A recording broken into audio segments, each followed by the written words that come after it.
Welcome to This Week in Common Sense, starring Paul Jacob. My name is Timothy Virkala, and this episode covers the second full week of July 2021. Here we go. So, Tim, we are here. We are living free. Yeah. We are not dead yet. Kind of the live free or die, the New Hampshire state slogan. It isn't Live Free or Die Hard, is it? That's a movie. No, that's right. Is it actually Live Free or Die? Yes, live free or die. And it's one of those things that people like to, it's like too harsh or something. And so there's this, New Hampshire pride in it, which I like very much. I think it is a threat. I'll live free or you die. This is actually the way I prefer to look at it, rather than I'll live free or die. Okay.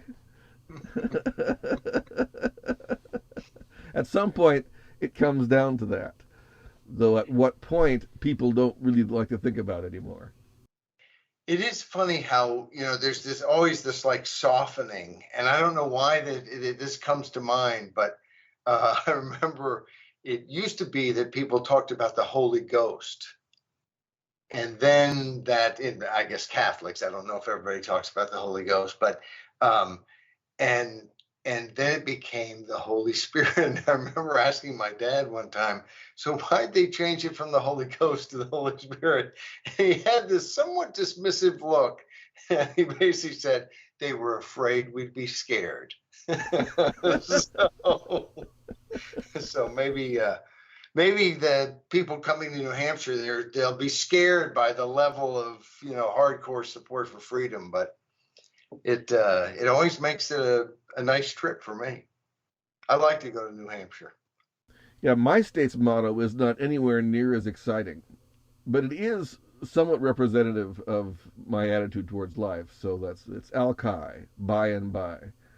It's an Indian saying, Alki, which means by and by. And I guess the idea was that the early settlers thought they'd be rich someday. That someday Washington State would be the place to be. And Seattle was that until a few years ago, and now they're turning it into a place not to be. Exactly. I almost said Trump's word for foreign places you don't want to be. Right. And Portland, which is even closer to where I live, is what Trump said those foreign countries were. It has become a truly an unpleasant place. The downtown is ruined. It's in ruins. It's an astounding thing. I saw that there is a recall effort on the mayor of Portland, Oregon, which is kind of I always see Portland and Seattle as the two kind of crazy sister cities of the Northwest. But nice that Oregon has recall. I believe Washington has it too, and Wheeler is the subject of a recall now. Interesting. It is interesting, and Washington and Oregon had a really interesting utopian experimentation history. There's a lot of strange communities where it started in Oregon and Washington. And Washington's history was so radical in its early days into the 20th century. The famous line about, was it the 47 states and the Soviet of Washington? That was a toast allegedly made to the United States of America. Who's the John Reed? Isn't that the what was the Warren Beatty movie Reds? That was about his 10 Days That Shook the World. And wasn't he from Seattle area? Well, I think isn't Reed College named after him? Maybe I'm wrong about that. I could be wrong. It should be named after him, even if it isn't. But there was a lot of union fights in the days of the Wobblies in Pacific Northwest. And really, it isn't much different from it is now in a sense, because it was like a 5% minority of the population of the state that was sympathetic with the Wobblies. Everybody else pretty much hated them for the simple reason that they were disturbing the peace, right? I mean, they were causing riots, and people generally don't like riots. That's a general rule. Yeah, I've found them not to be. I mean, you'd think they'd be fun, and then no, not really, not so much. It's not just a question of holding up a sign and walking in the street, because I mean the Salvation Army does that, and no one really objects to the Salvation Army. even if they can't play the tuba on tune. But it's the violence. I think I'm going to go out on Yes. a limb here. It's the violence. Oh, inherent in their system. But anyway, I we should probably jump into what has been, I think, an interesting week. In some ways, we have some hopeful notes this week. I think a very positive script, commentary about going into outer space, which some people still seem to find some reason to have a problem with. Uh, but but also, I think some things broke in my mind. Now, some of the stories that we talked about, if you were reading the right papers at the right time, you might have known weeks of it ago. But but some of them don't get covered in the Washington Post and the New York Times, and so when I do my opposition research, I don't come across them. Anyway, our Monday commentary was optimized for attack, and there is increasing evidence, and this isn't this piece at thisiscommonsense.org. In a moment, I'll kind of get to what I think is really the key takeaway. Why I think what we're talking about is so important. A lot of science in it. Physicists testifying and other doctors testifying. But it's about how did we get this pandemic, and where did it come from, and the fact that now we're somewhat free for the first time, in recent weeks and months, have become free to talk about one of the possibilities, and a possibility that one doctor, Richard Muller, who is a physicist from Cal Berkeley. So he's not a medical doctor, but brilliant man, and has been looking at this. And I really look at it through his eyes, his testimony, because I thought it was riveting, horrifying, and yet hopeful, in the sense that we have so many smart people in this world, and we have a relatively free country, especially in the sense that we think we're free. We haven't all kind of come to the conclusion that, oh crap, we don't really have any freedom. I better shut my mouth. And so we have brilliant people looking at things and reading between the lines of their newspapers, and sometimes not reading their newspapers and just going into their laboratories and talking to people they know. Anyway, he basically said, they're all, this is a direct quote, all the scientific evidence argues in favor of the laboratory origin. The evidence in favor of the natural zoonotic origin, there isn't any. There isn't any. And what he means, just to kind of unpack that for a second, because we don't in the piece unpack that. We've been told left and right that all the consensus of scientists, betting on a football game, they don't know. And almost all of the impetus for that line of belief that it's come through natural sources is the fact that we believe previous SARS viruses have come through natural sources.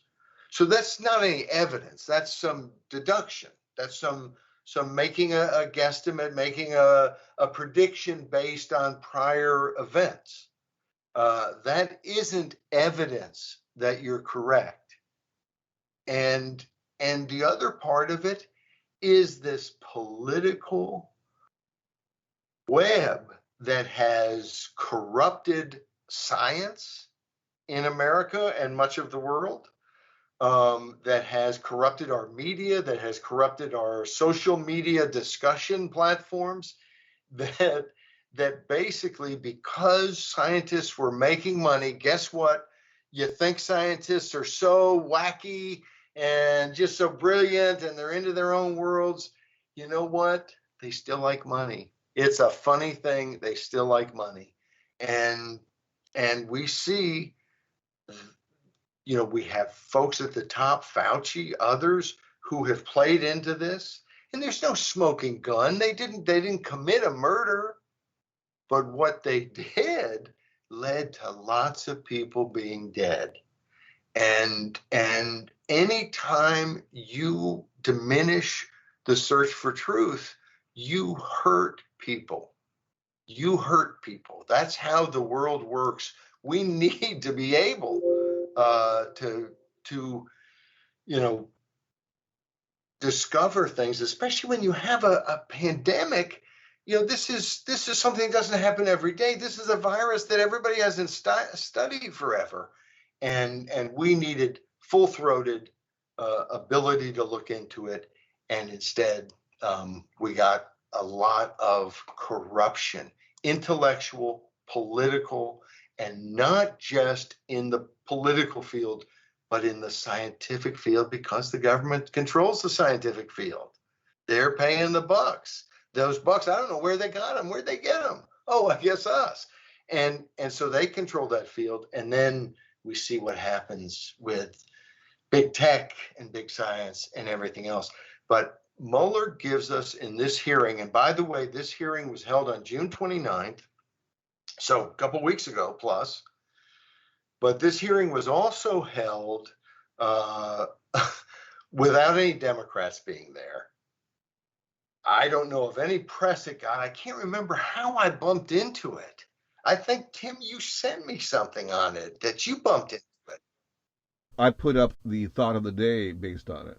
That's right, yes. So I fell into it because I'm always researching the subject. It just, when you have so much lying thrown at you, or what seem like lies, and where people are deplatformed for questioning what the official position is supposed to be. That's actually the smoking gun. If there were no deplatforming, I probably wouldn't be that interested. But when they deplatform people, kick doctors off of YouTube and Twitter just simply because they say something that the WHO doesn't agree with, to me, it's just scandalous. And we're finding out more and more that the communication about who to kick off and what to do and so on is being, kind of collaborated with the White House, with government actors. This is a recipe for disaster. This is kind of the private, more liberal, free market, not free market, but kind of a democratic world powers way of doing what the Chinese government is doing in a totalitarian way. Right, it's a very Soviet thing to do. It's the same thing Orwell was talking about. It's amazing. It's amazing that they're trying it, that Jen Psaki basically just admitted that they're coordinating with social media companies about what to boot off of their platforms about COVID. It was just last week, right? I mean, it was. Yes. It's a story we didn't cover this week, but it was right there. No, it was right there, and of course, we're in and around it, but it happened very late in the week.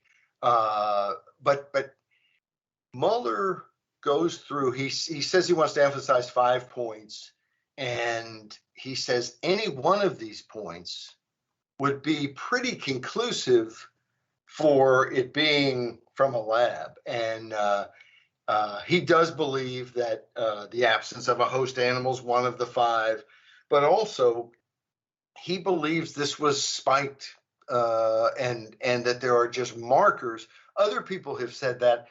Frankly, I have no way of knowing. A doctor could say, or some scientist, I could look at credentials, they could say it was spiked. No, it wasn't spiked. Yes, it was spiked. I wouldn't know what to look for being spiked. But as you just said a minute ago, Tim, when you know that people are being shut up, it makes you realize, I need to hear more voices. I need to hear the other side. And we don't hear the other side. It's absolutely frightening. And here's the kicker. So I encourage you to go to This Is Common Sense and read Optimized for Attack. There are links that will take you to the testimony, 20, 30 minutes of testimony by different doctors. They're cut up so you can kind of go to what you want to hear if you don't want to hear 20 or 30 minutes worth of testimony. But I think that these people are saying important things. And I'm not saying I'm a brilliant scientist who has studied every molecule having to do with this, and I'm giving you my medical opinion. I'm like you, most of you. We don't know all this science, but we're not stupid. And we don't need to be talked to and explained to like we're stupid, or not talked to and not explained to and shut up and have other people who we know do have the background. Doesn't mean they're right, but they do have the background, being shut up. And so Mueller says some things. There are a couple of other people that I wish, we're usually 250, 300 words a day, Monday through Friday. That's the commentaries.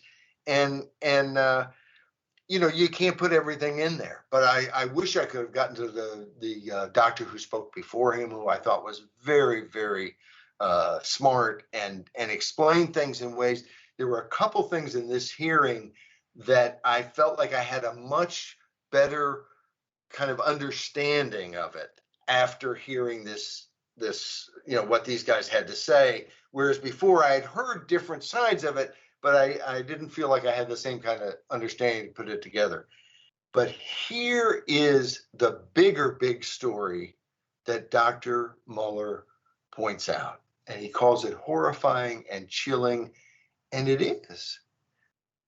He says that he asked numerous colleagues to help look into this, people he knew who were into virology or into, who were doing these things, that were in this specific field, to help him understand it as a physicist.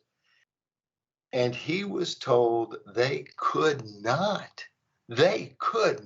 afford to honestly look at this and publish what they honestly believed and found and deciphered, because it would anger China. And their laboratories in the United States of America would suffer greatly because of the scientific collaboration. And he goes on to that they basically be blacklisted, that it would be a painful economic in the bottom line, not just that they sent a mean letter. The Chinese are not about saying mean things and leaving it at that. And so he says, quote, the idea that China has managed to interfere, to break United States freedom of expression, freedom of investigation, freedom of thought through this collaboration effort is really scary. And it is. We've talked on this podcast, Tim, about the way they have dealt with Australia, and Australia is trying to get all these Chinese institutions out of their colleges, and they've taken all kinds of students from China. But then, of course, now they've got a little bit of, we're making some money. And China says, you better not teach that. You better not teach this. You complained about us putting people in concentration camps? I mean, how dare you? How dare you be upset that we're committing genocide? How dare you speak about it? How dare you? I mean, the real problem with the Australians, those just, they're cats. They do things like, when there's a contagion that sweeps the planet and kills millions of people, and it's obvious, just obvious. I still every day read stuff in the Washington Post and different places where they talk about, the China hasn't been as forthcoming as they should be, and the WHO's study may have some questions. The WHO's investigation, conducted a year after the fact, and conducted by being taken to dog and pony shows. You go to the Wuhan lab and you get a speech for 2 hours. This is, if you know anything about this subject, and few people do because the media does not tell us, and they don't deal with it in any way that would be reasonable. I mean, this is the same media who said we have to attack Donald Trump 24/7 and be vicious and never talk about anything else because he's such a danger and we have to recognize it. Well, these are the people who, in reality, we know, I mean, they could have stopped this pandemic in its tracks before Donald Trump ever made any mistake that would have had any ramifications. And they did not do it. And they did not do it not because they made a mistake. Darn, if I would have just seen that, I would have known. I would have told everybody. No, because they sent thugs to go get the doctor and arrest him because he was saying, "Hey, we've got a contagion." This whole story is just unbelievable, and it actually is a way to look at, to be kind of aware of all kinds of other things that the China Nazis, which is what I call them, what they call them in Hong Kong, who are are not really communists but are totalitarian and do behave in the same murderous way as communists. They just want to make a bunch of money because they realize that's also about how you wield power. And they're not as stupid as communists, which, since they're our adversary, I think we ought to respect and pay attention to. But they are such an incredible danger, and our institutions have simply just melted at their touch, at their dollars, at their bluster, and it's why my hat's off to Donald Trump, who stood up to him. Whether he did it because he's a crazy man who just likes to fight, or he did it because he understood what a threat they are, or somewhere in between, I don't know. But I'm so glad he did. And frankly, this week we did many negative pieces on Joe Biden, and I'm not going to pull any punches on Joe Biden. The only thing I can think of that I like about Joe Biden is, as president, or maybe beyond that, is that he has, in essence, kept most of the Trump policies on China. And where he's had opportunities to be better or worse, he's done things like, invite the Taiwanese representative to the inaugural to send a message that, yes, we do recognize, even though we don't diplomatically recognize them, but we do see the free and democratic and vibrant country of Taiwan that is producing most of the Intel chips or the computer chips that are being produced in this world, and so I've been very happy to see the Biden administration recognizing this threat. And I end this piece by saying to people, if you think the China Nazis are merely a threat to their own people and neighboring Taiwan and countries bordering the South China Sea, think again. They are a threat right now. They have a heck of a lot more say on our scientific community than you or I do, or any other folks in the country, maybe, except the President of the United States. I think the Congress, these scientists clearly know that the Congress, is not in bed with China. They've been very concerned, but China seems to provide as much money as Congress? Probably not. But China's watching their money, and China will make these labs do what China wants them to do. So this is very, very scary stuff if you step back and you think about what's going on.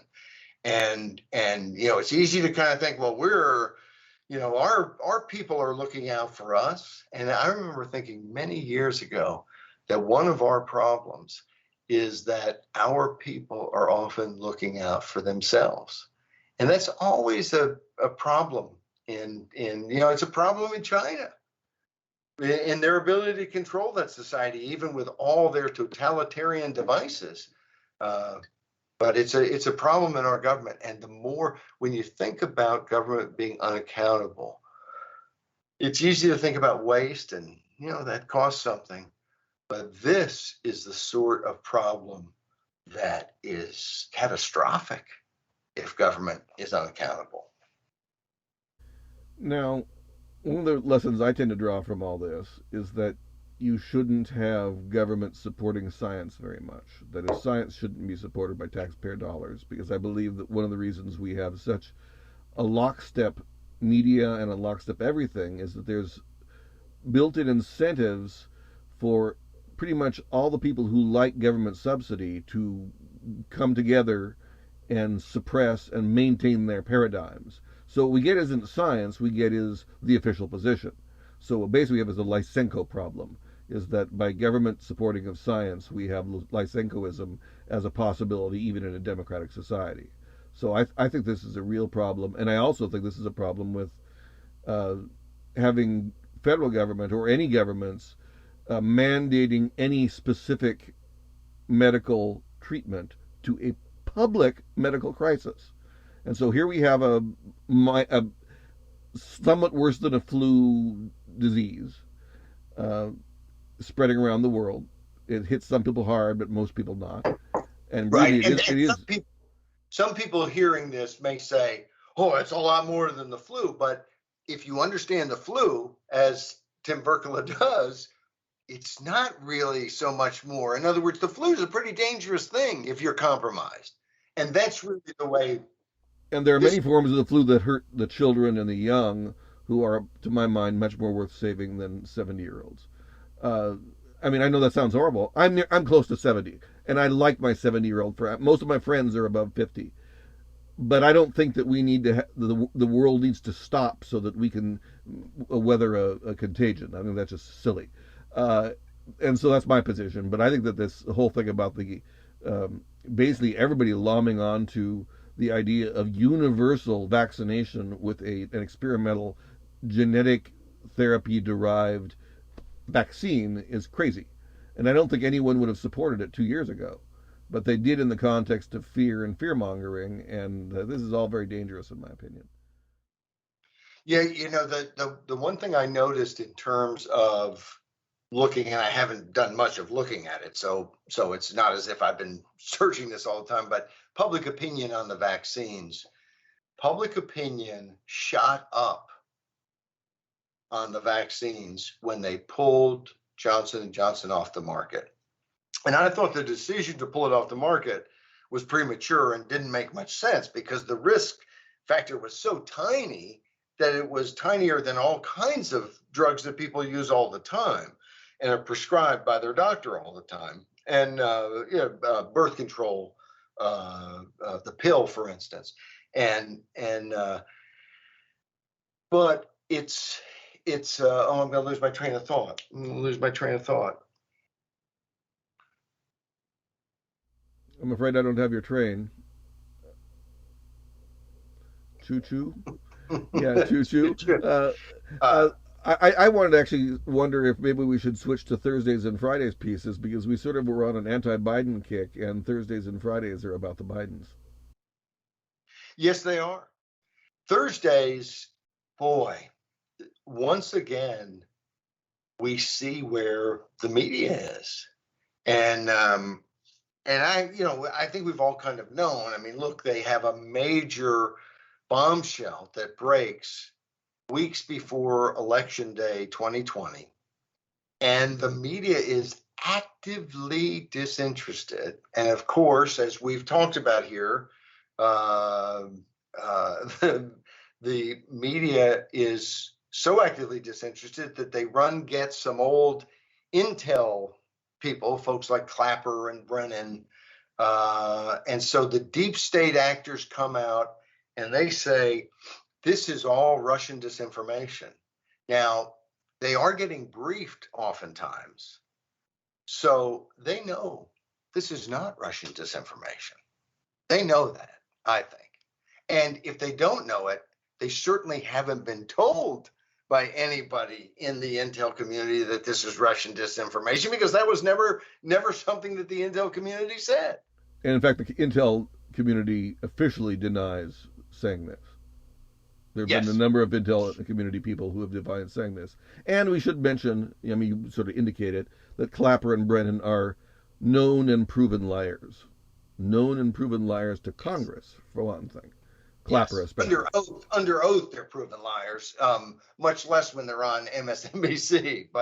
Um, but basically, we now are getting more stuff out of the emails, and this whole thing has been set up that even though it's obvious influence peddling going on by Hunter Biden, I mean, he's given this huge, what is it, $80,000 a month to be on the board of a pretty much universally considered corrupt energy company in Ukraine when he has no knowledge about energy.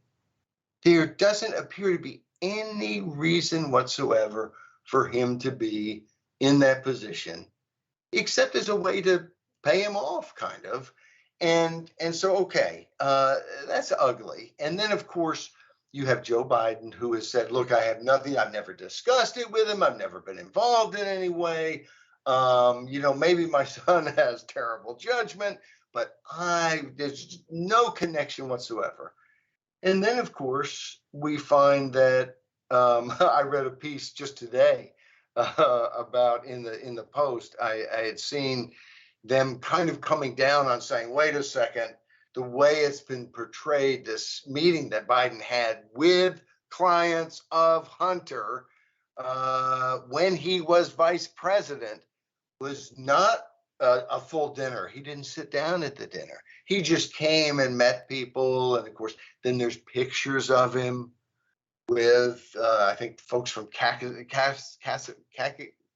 not going to be able to say it. Kakistan. Is that how you say it? Anyway, Kazakhstan, I think maybe is what it is. Yeah, it can't But be Kakistan. Kakistan would be chaos stand, which I think is a general term for all the stands. but it's like all these folks and the corruption. It turns out that Hunter's latest thing, which is to paint pictures and maybe get $500,000 or the same kind of prices that Andy Warhol would get for his pictures, and then it's all going to be secret. But the guy he has running his art operation has been accused of all kinds of corruption and so on. And I mean, it is an incredible amount of evidence that something crazy is going on. So, okay, it turns out Biden says he has no involvement whatsoever. That's not quite true. Now, it doesn't mean that Biden, conspired and is guilty, and we don't even need to hold a trial or investigate further. No, that's not what it means. But it does mean that when he said he didn't have any involvement whatsoever, it was not true. Now we find out from other emails and text messages and things off of this laptop. And we know, of course, it's never mentioned in the media, but the FBI has an investigation. They have informed, Hunter's been informed he is the target of an investigation of his Chinese ties and other things. That's what's been reported by the Associated Press. It just doesn't get mentioned again and again, day after day, because the media is disinterested and wants you to be disinterested. So we're finding out that in a text message, and this has been around for weeks, but it keeps drip, that Hunter Biden sends his daughter.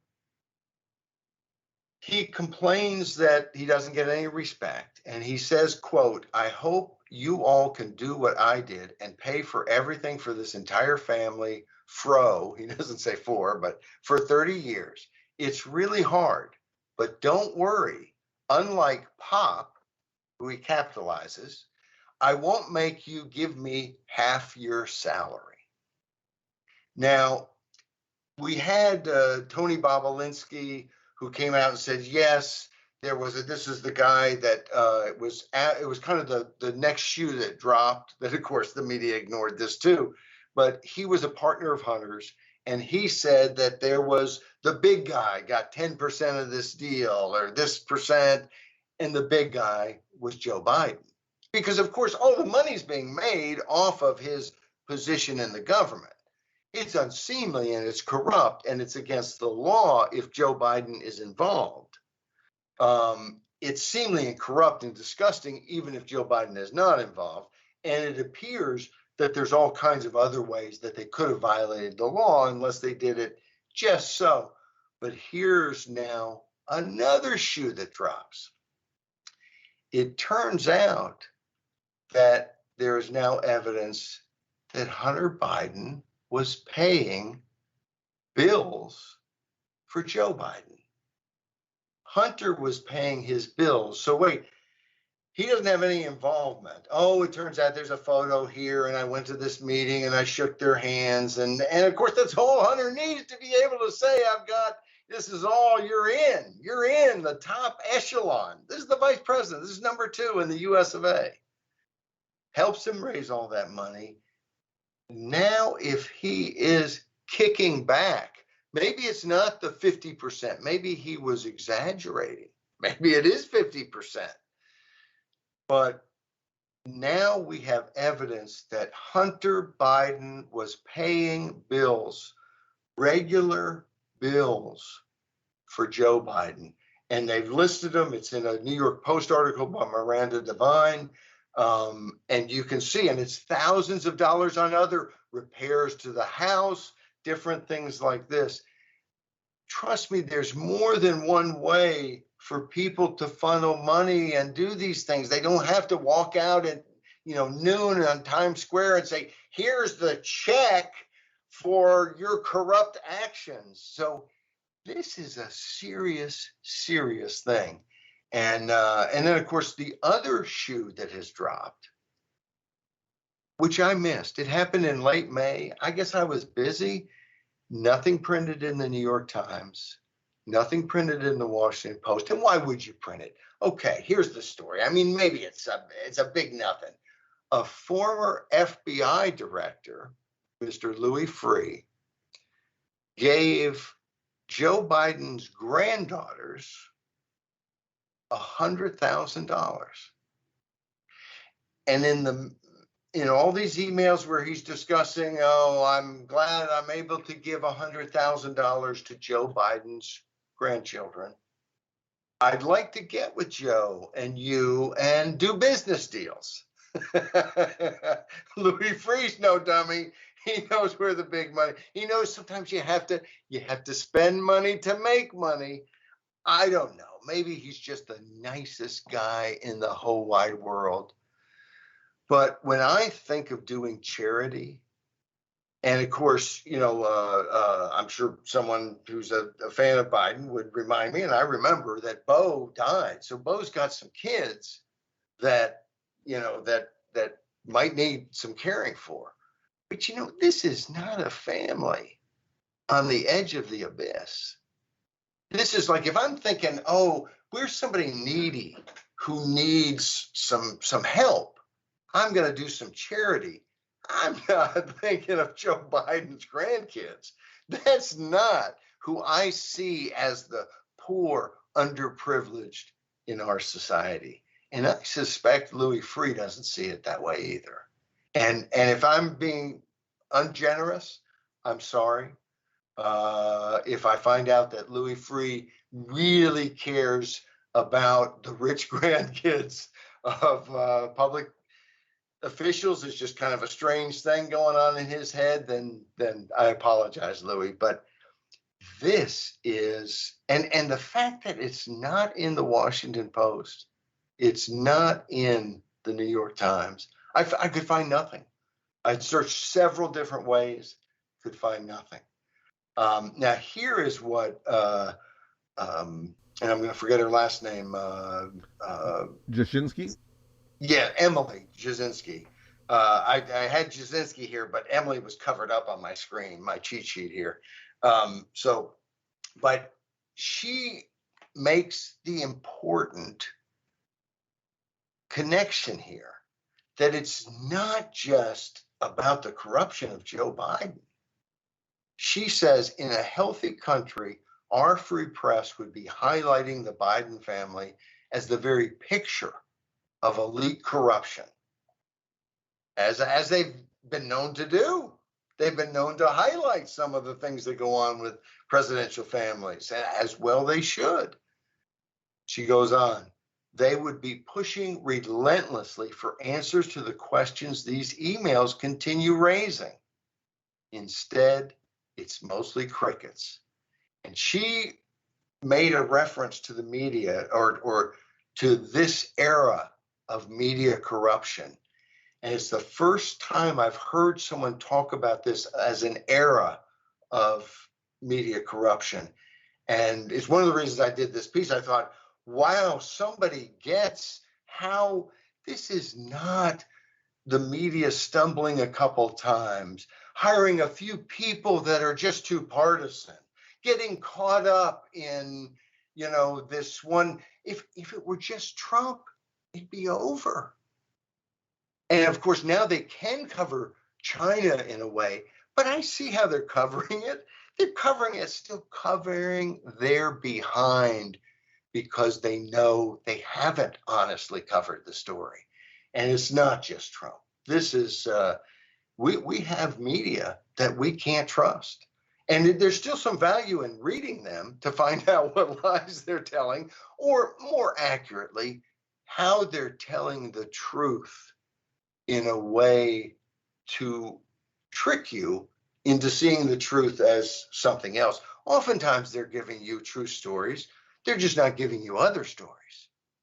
And of course, there are other times that just the whole way they paint it is completely ridiculous. And most of the stories, as I said earlier, where the Washington Post, which I read more than the Times, when they're talking about the WHO investigation of the origin of the virus in China, they're always talking about it as if it was a legitimate thing. They're always it's as if there's been some concern about it, as instead of literally the head of the WHO realizing that we can't continue this charade, even though I'm in China's back pocket. This is just too silly to continue, and admitting that they hadn't fully investigated the lab leak. They had gone to a 2-hour presentation, sitting in chairs, listening to speakers from the Wuhan lab. That's not an investigation. That's an event, but it's not an investigation. So we still have the media playing that sort of game. And they're playing the game with Biden. It's almost as if we need President Biden to be the leader at this time, so we can't print any bad news about him.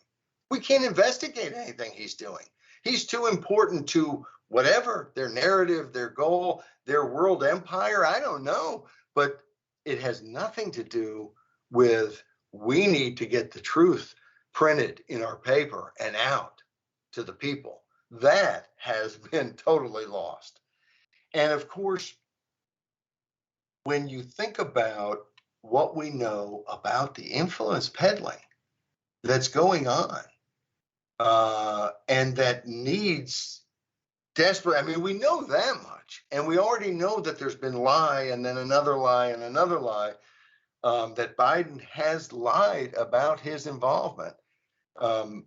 Then you look at Friday's piece, Fear and Its Peddlers, and you realize that this week, as the moral leader of our society, and I'm not saying that's how we see him, that's how Joe Biden presented himself this week.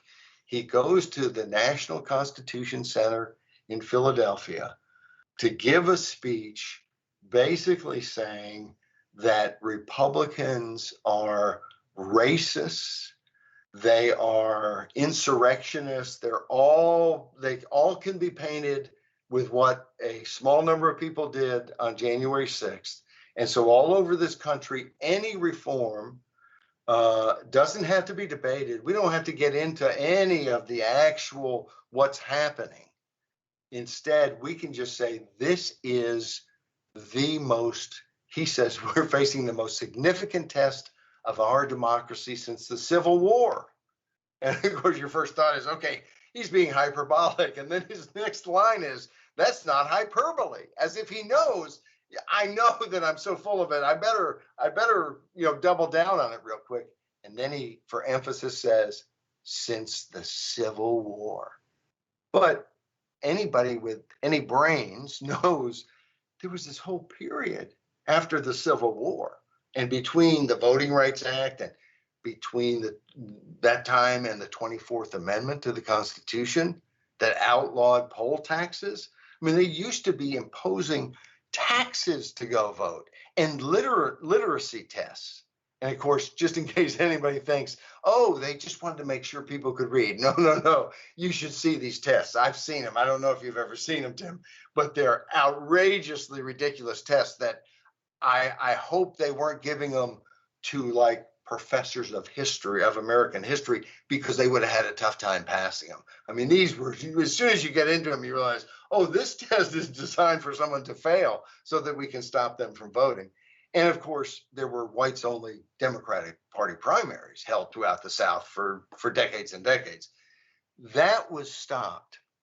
And of course, I pointed out in this piece that, surely Biden knows about Jim Crow era things like this. And he does because he must, because he accuses the Republicans of being the new Jim Crow. But, it is so ridiculous to look at what's really happening. Weeks ago, we had a piece, what was it? Hypocrisy ID'd, about voter ID.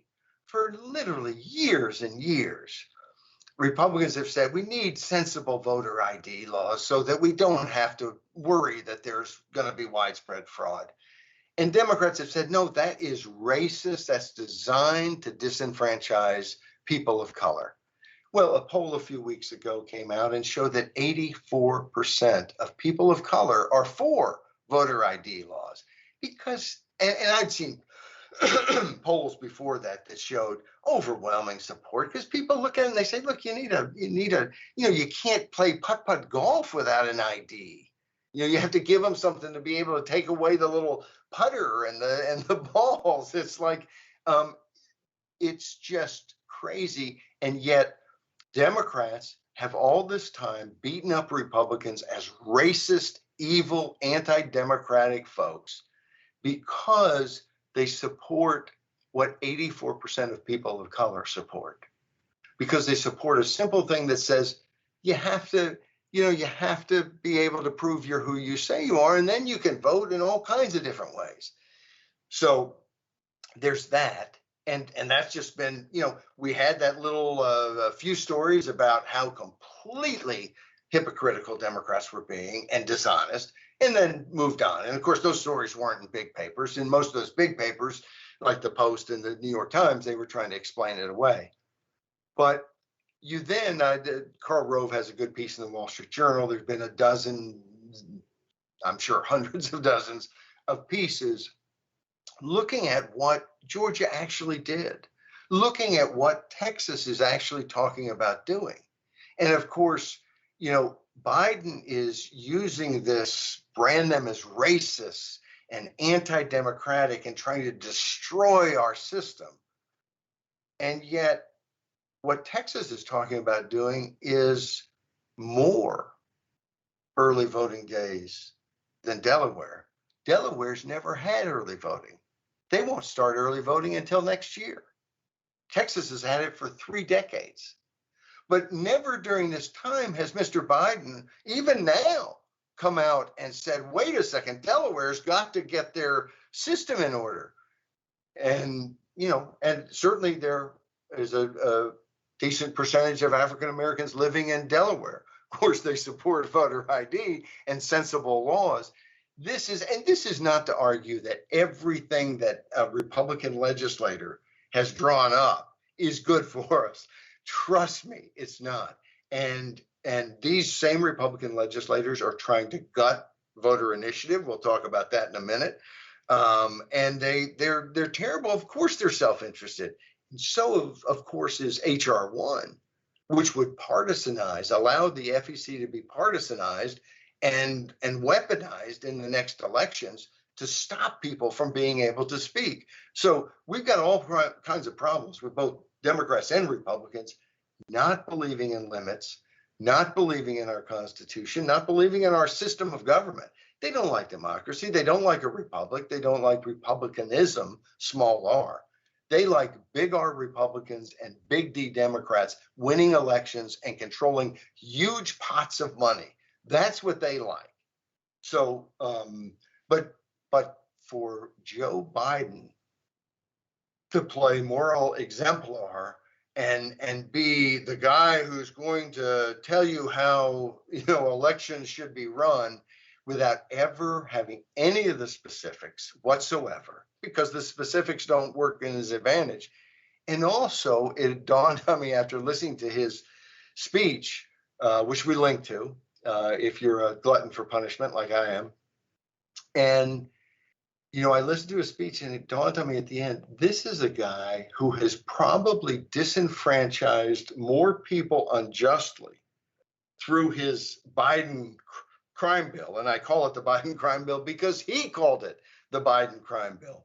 But this is a guy who is actually responsible, maybe as responsible as anybody for disenfranchising so many people unjustly, so many people of color unjustly. And yet here he is to, label people in completely outrageous ways when he's more guilty of what he's pointing at other people for than they are. Yeah, no, I don't look at it quite that way, I guess. Partly because, well, I'm not going to defend Biden. That's just insane. I don't like the Republicans' bills very much because I don't like any early voting. I don't like. I mean, I've explained before. Yes. I don't want to make it easier for people to vote. I think literally that we don't want marginally interested people voting, so that they should have something on the line, and that should be time. Time is a fine thing. I think there should be what we had 50 years ago, which is largely no electronic voting machines because they're insecure, unsecure. We know that. This has been known for 20 years. Almost nothing is ever done about it, as far as I can tell. Now, maybe they're better, but I don't think they are. There's evidence. I just saw a story, and I hadn't I had to come do this, so I didn't get to read it all. But the thrust of it was that not that they were alleging anything beyond this, but that the Arizona system had been breached. Oh yeah, yeah. There's this. It's the last election was very weird, especially in the swing states, where the voting behavior was very odd, by the way, compared to other states. It was just in the swing states that we had some really strange behavior. But my concern is that I think that having precinct voting with a secret ballot without electronic voting machines should be a norm. That's what I think. And this makes perfect sense to me. And then if you absentee ballots upon request for those Right. few people in the Right. military or people traveling, Right. that's fine. With them, and this is a contention in some of these states where they want there to be some voter ID as part of that. Like Yeah, you have sure. to put part of your voter number, or you have to do, Something. something like that. I have no problem with that because, of course, you're extending this courtesy. And the truth is, unlike you, I do think it's really important that we vote together, that we not vote 6 weeks apart, Well, because that's all why. kinds of things Yeah, can that's enter why the in. precinct, though. That's But why I like the also that precinct. we more vote together. But I don't have a problem with some early voting, so that if someone's going out of town, they don't have to, they can vote now and go, and they don't have to find some absentee ballot or something else. But these are, to me, it needs to be very limited. And there's reasons for that. The reason for that is not because we don't want anyone to vote. One of the reasons I've laid out at thisiscommonsense.org many times is, not many, but a few, is that it costs a lot more to advertise when voters are at the polls for 6 weeks or 4 weeks or 3 weeks. And because one of the key advantages incumbents have over challengers is a big money advantage, and you know how they get that? Because they can vote right now. They have power, and people write checks to people who are in power. And so it's not exactly, oh, that's a fair advantage they have. That's an advantage because everybody loves them. No, that's an advantage because they're wielding political power. And so when you have these huge early voting periods, you are giving extra power to that incumbent and that incumbent's financial advantage. So, there's things like this that if we have a conversation, I don't think a lot of these issues are so much left, right. They're left, right in Washington because the Democrats see, oh, this works better for us. This will hurt Republicans, and Republicans say, oh, this will hurt Democrats. And of course, that's exactly what they want to do. But I think for most of us, we would have very reasonable, concerns, and we would be able to accommodate one another and see, okay, well, we can do this, and maybe that's not everything you want, but it does answer that objection you had. That's the way real people would talk about these things, and instead we've got this joke, President Sleepy Joe waking up to slam the Republicans for ridiculous stuff. And we have the media. One of the things I point out in this script, Fear and its Peddlers, we have the media totally glossing over what For the People Act, HR1, actually does. And it's public financing of elections. It's weaponizing the FEC to be able to clamp down in all kinds of ways. We're going to have a super aggressive FEC going after everybody who's out there speaking. Is that going to help the people who have lots of lawyers and accountants, or is it going to help the grassroots? I can tell you which one. So this is in many ways it's tied to the corruption. Because once you start to say, if you're the right part of our narrative, corruption's okay, there's no stopping it after that. And the media has gone along with, these bills are absolute racist voter suppression when they're supported by 84% of people of color. I mean, but you're never going to read that. I know that, because I saw the poll, and the poll was reported in a paper, not the Washington Post. They didn't report this particular poll or its numbers, and then went to go find the crosstab to find out how people of color had voted. These things are not publicized, even at all. So, and we should jump from that, unless you may have other things on this, because we have discussed a lot of different election stuff, and before we jump to the initiative crippling law clobbered about what the idiot legislators in Florida are doing, we have discussed, one of the things is I want voting to be easy, and you say I don't want voting to be easy, but we're really not that far apart, because what Tim is talking about is how stupid, and it is stupid. I mean, you sound really good. You've signaled everybody how wonderful you are, but the idea of dragging people kicking and screaming to go cast a ballot on issues that they don't care about, they don't want to know anything about, they haven't done any effort to, this whole idea that we should just register everybody, or some people even, we should make it a law, you have to vote. This is silliness. People care about things, they go out and take care of them. The way to get more people to vote is to make their votes not so painful. Like me, one of my great lines, I think it's a great line, is, well, you're wonderful. Anyway, is that I've voted for one person my whole life who's won, and I still regret it. So, but we want people to be able to vote if they want to vote.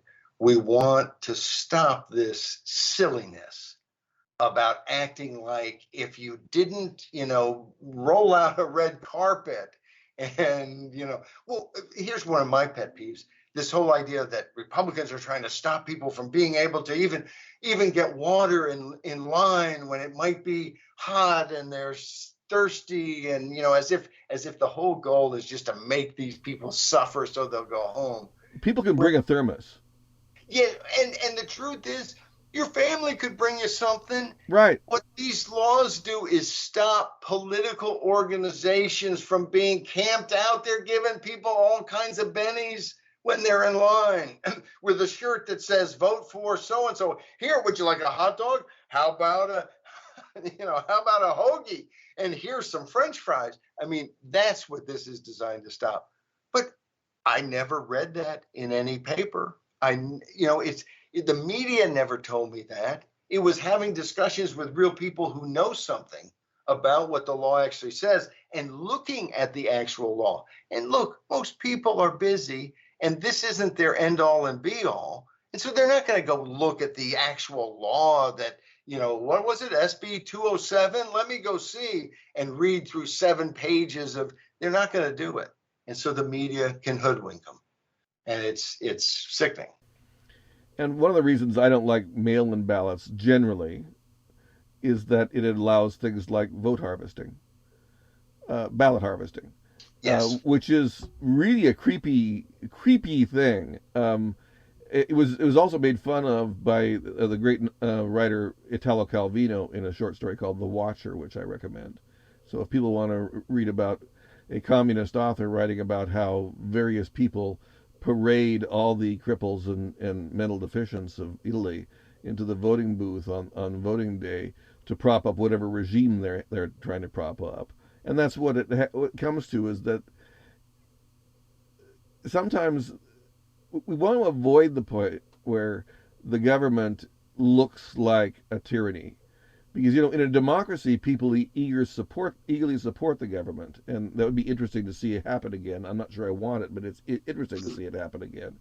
But in a non-democracy, but where democracy is valorized publicly but not privately, not effectively, what you have are insiders trying to get outsiders to valorize and authorize their rule. So you get a lot of dirty tricks to make tyranny look like popular government. And I fear that ballot harvesting is one of the mechanisms by which tyrannies will legitimize in the popular mind their illegitimacy.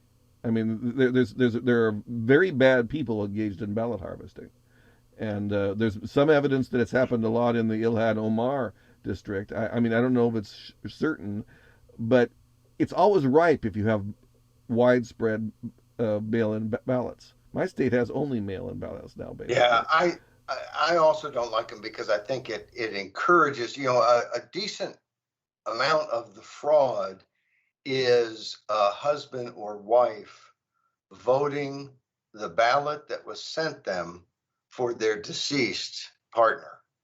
And it's the kind of thing that I don't think any prosecutor wants to take that to court, Right, but it's not right. It's right. not right. You're not allowed to do that. And so it's stuff like that that you, Previous house owners. I mean, there have been previous yes, residents in an yes. apartment. There are people who go to an apartment and get ballots now from it's just not a good way of doing things. And I do want to say also, I'm for also allowing people an open ballot, that is a non-secret ballot online. I think we can do remote voting. It'll be better than mail-in ballots, but I don't think it should be secret. I think that if you want to do convenient balloting in your computer, I think you should be purely allowed to, but it should be completely trackable back to you, and you just give up your privacy. So you have a choice. You can go to the precinct and vote privately, stay at home, and do it on your computer. To me, this is a perfect compromise. I've never heard anyone else say it because I don't think anyone is as crazy as I am. But I'm willing to contemplate anything. And my ideal democracy is where people vote a contract with their government. That's how I want democracy to work. Is actually not like anything we're talking about at all. Is that if I want to have an ambulance service providing a public good in my neighborhood, I'll say, yeah, I'll give $50 a month to this service on this schedule. If 1,000 other people sign up, if 1,000 people don't, then I won't do it. And that puts in a mechanism to allow for changing the deal. If they can't get enough people, then they change the schedule of services. And this is To me, this is how government should work, because there's no reason why public goods can't be supplied in a rational way among rational people if they're given the right incentives and disincentives. But that's not going to happen as long as we have our Part of the current laws. problem is getting from here to there. But it would be interesting to see some places where you could do some of that Yeah, and try to move that, because it's like, so often we fight about it. I always think of the Postal Service, how when I was a young man, so many complaints about the Postal Service because our society was so reliant on the Postal Service, and much fewer complaints these days because, frankly, people hardly use the Postal Service, especially if you compare it to how much it was used, 20, 30, 40 years ago. yeah, yeah. So let's jump to initiative crippling law clobbered. And let me applaud the ACLU in Florida for getting this case taken to court quickly. And I don't think we have to spend a whole lot of time on this because it's so simple and straightforward.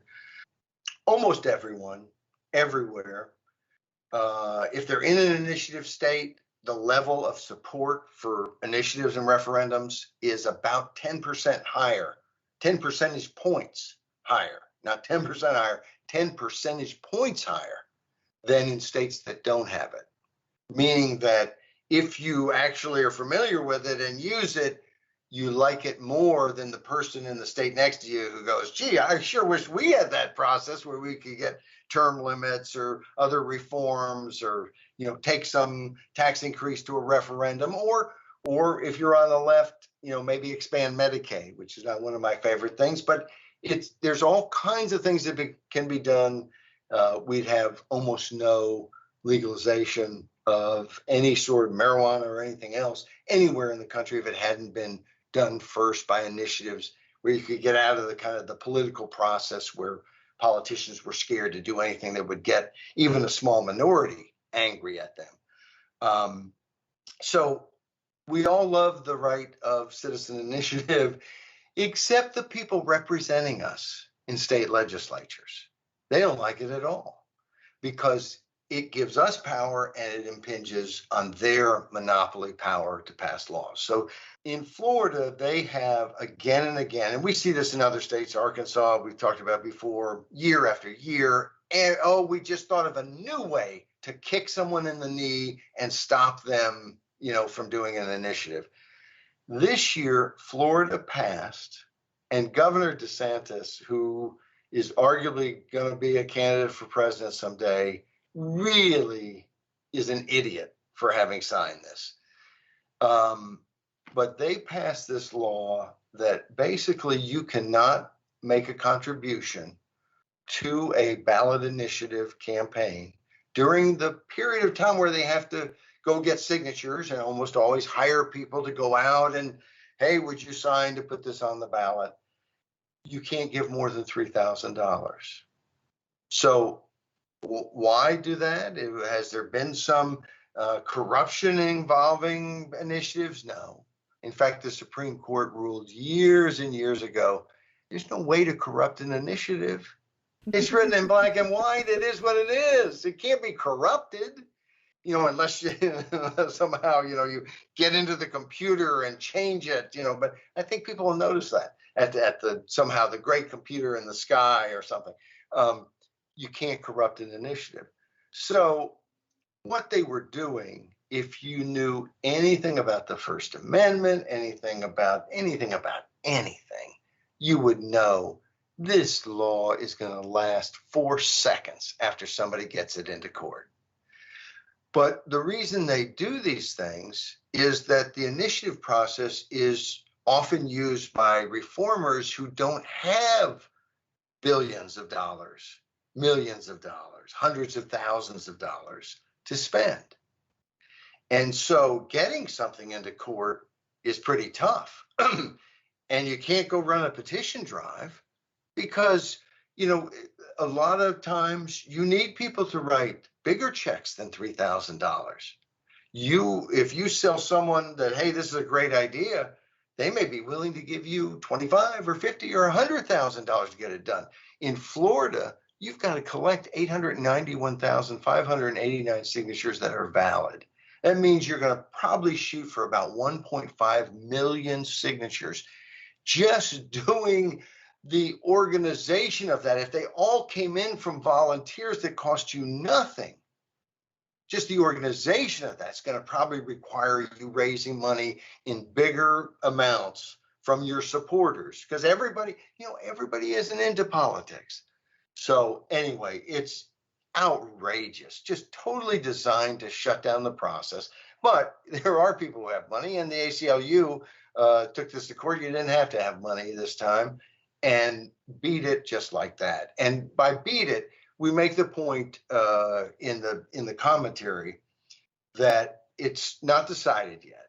It was blocked from going into effect with a preliminary injunction, but the judge was pretty clear, and the preliminary injunction means that the judge is saying you are likely to prevail on the merits, and this would cause some irreparable harm. And of course, it shuts down the process completely. So they met both parts of that. And this happens to be something, a couple of years ago in South Dakota, they legislators petitioned a measure onto the ballot to outlaw any money from anybody outside the state. Kind of the let's return to Mississippi in the early 60s, initiative.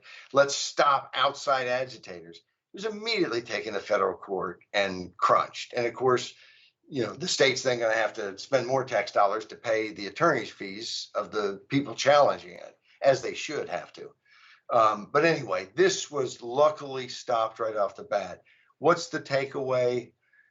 The takeaway is the Florida legislature hasn't a clue what the Constitution says. They have no idea how our system is supposed to operate. Or they're smarter than that and they don't care. They want it to operate for them. They don't care about democracy and a system where there's accountability and citizen control. They do not want that system. So I don't know whether they're just incredibly stupid or worse. They're out of control and dangerous. I'm afraid it may be the latter. So we I don't know if you have something there, Tim, but we get to end on an upbeat. That doesn't happen every day. Right, though we could just direct them to read the piece and tell them what it's about without having to comment on it at length. That's not a bad idea. Let's do that. The piece is The Division of Adventure, and it basically just applauds the fact that we have individuals going into space. It's exciting. I'd love to go into space someday. I don't think I'm ever going to get a shot. I'll be okay. But I applaud the folks who are going into space. But there's just one note, and that is I did have a number of people who raised the concern that this is the wrong priority, even though it's their money they're spending. This is not government money, that this is the wrong priority. They should have done something else. And I think, this is, we point out, you can't solve every problem. It's not like, they didn't take boats across the Atlantic to the New World until they were going to solve every problem in England. So anyway, there's always somebody who has a problem with what somebody else did. I just applaud them. Anybody who wants to jaunt off into space, more power to you. Go into space, you fools. Anyway. We might need the escape hatch too. It's that is something I occasionally wonder about, why the current craze, and it's not just the billionaires. It's also it's major countries around the world. India's in space. Japan's in space, Europe's in space, Russia's in space. Russia has a really strong program. China's on the moon with a probe. Right. Uh, there's a lot going on, and I'm kind of curious what they're up to. Well, and it does make sense, if nothing other than we could get hit by an asteroid or something. I don't see any reason why humankind shouldn't spread over other planets if we can figure out a way to do it. And the only way to really get efficient, techniques of dealing with asteroids is if you're dealing with asteroids for other purposes too. So until you start harvesting asteroids, you're not going Right. to be moving asteroids really. So it would be helpful to get people getting money into space is a good thing, I would think. Yes. Yes. That's a great point, Tim. And we should end on that one, which is a solid one.